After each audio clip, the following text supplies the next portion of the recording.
Основы безопасности движения. Боковой ветер.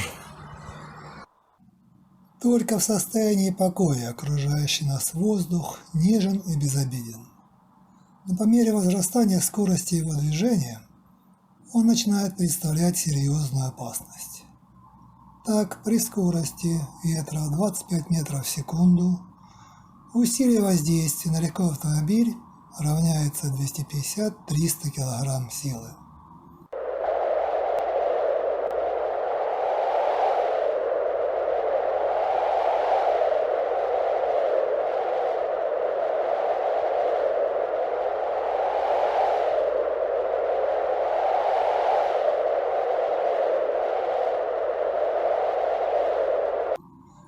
На автобус 1500-2000 кг, а на фуру, то есть сидельный тягач с полуприцепом, несколько тонн, 2-3, а может и больше.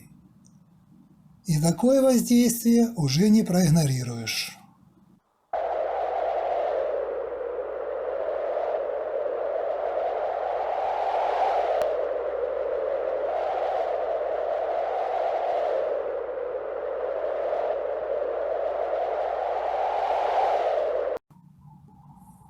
При движении по загородной дороге, казалось бы, ничто не предвещало опасности. Но без всяких видимых причин авто улетело с дороги. Причины происшествия и что нужно сделать, чтобы не попадать в подобное, мы сейчас и разберем.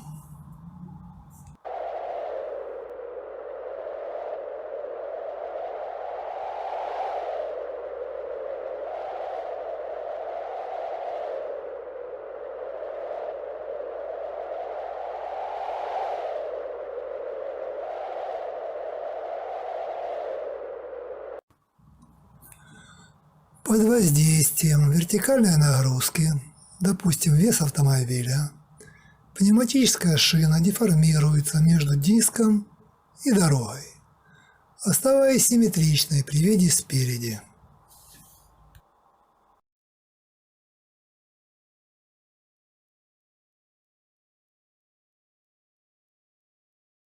При виде сверху, под действием вертикальной нагрузки, шина деформируется. Диск колеса не смещается в сторону относительно пятна контакта. При этом элементы шины в пятне контакта симметричны относительно плоскости симметрии, указанной выше. Форма пятна контакта эллиптическая.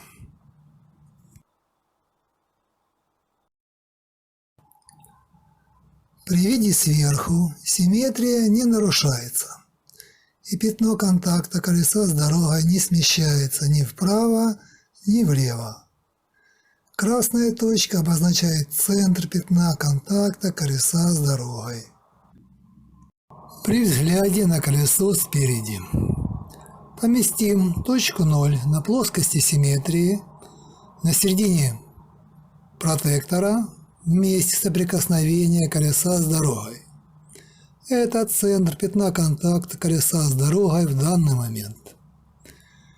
Выше, по центру беговой дорожки, разместим точку 1. И так как колесо, несмотря на деформацию, осталось симметричным, то при перекатывании колеса оно окажется в месте точки 1 на асфальте. Аналогично, точка 2 на шине окажется в месте точки 2 на асфальте, и так далее, точки 3, 4 и 5. Соединив точки 1, 2, 3, 4, 5 на асфальте красной стрелкой, получим вектор, показывающий направление фактической скорости колеса, то есть V фактическая. Черная стрелка находится в плоскости симметрии шины и совпадает с фактической скоростью. Таким образом, под воздействием только вертикальной нагрузки, куда мы не направим диск, а это вот V черная стрелочка, туда и движется колесо.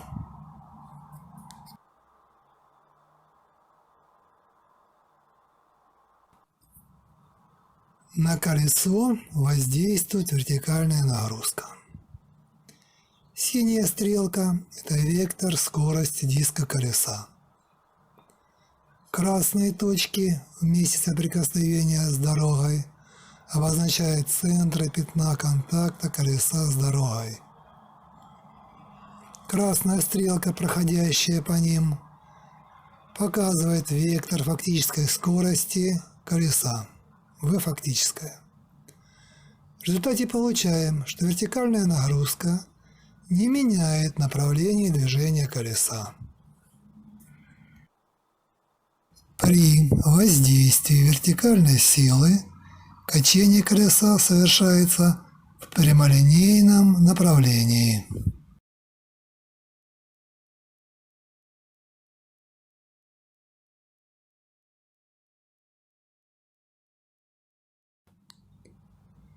Под действием боковой силы F горизонтальная, податливая в боковом направлении шина деформируется. Диск колеса смещается в сторону действия силы относительно пятна контакта на некоторую величину. При этом элементы шины в пятне контакта и вне его несимметричны относительно плоскости симметрии.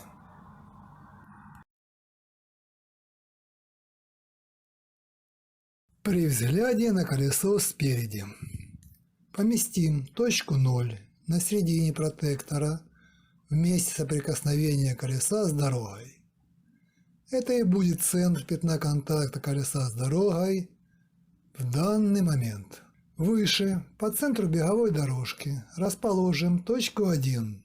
И так как колесо при деформации сместилось относительно пятна контакта колеса с дорогой в направлении F горизонтальная, то при перекатывании колеса в плоскости его вращения, это линия синего цвета, она окажется на месте точки 1 на асфальте. Аналогично, точка 2 на шине, перекатываясь, окажется на месте точки 2 на асфальте.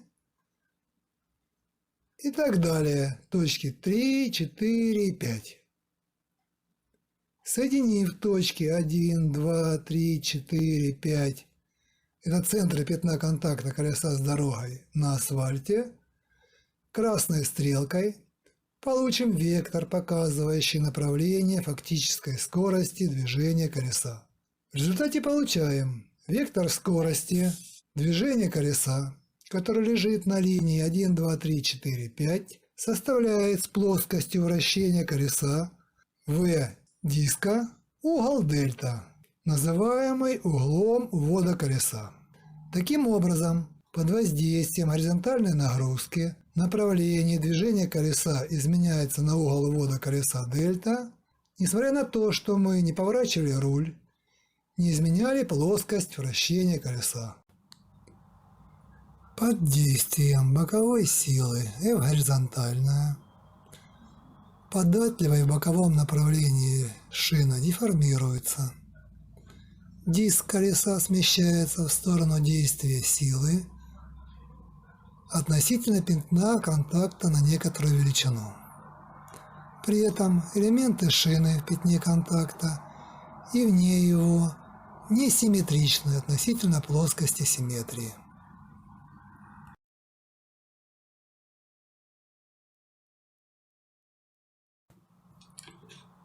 Изменяется форма пятна контакта из эллиптической на бобовидную.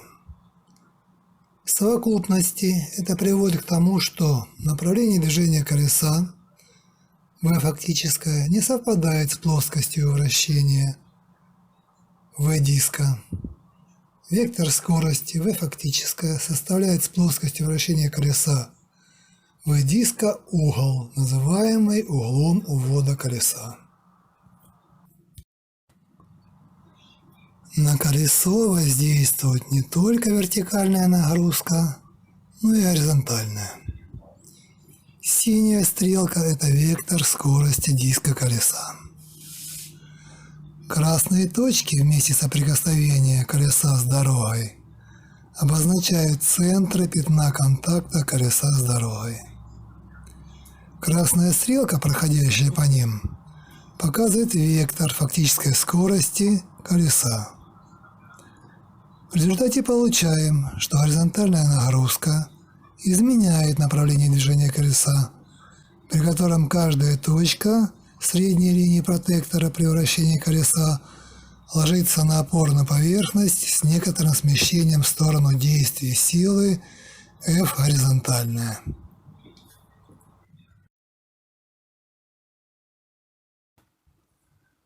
Под действием боковой силы качение колеса совершается с плоскопараллельным смещением в сторону действия силы.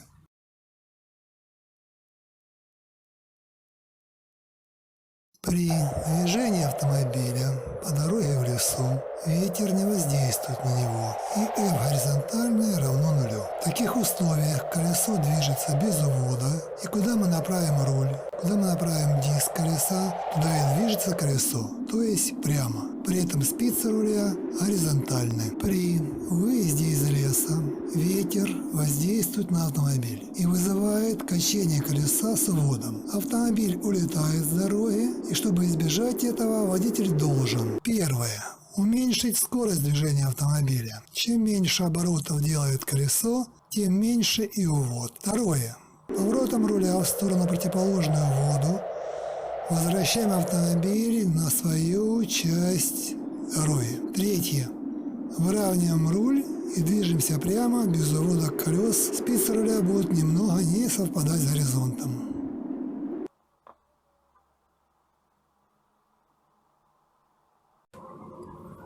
ГОСТ Р 52289 2004 года. Пункт 5.2.31. Знак 1.29 «Боковой ветер» устанавливают перед участками дорог, проходящим по горным перевалам, высоким насыпям, мостам, путепроводам, вдоль ущелий и рек и тому подобное, на которых возможен сильный боковой ветер.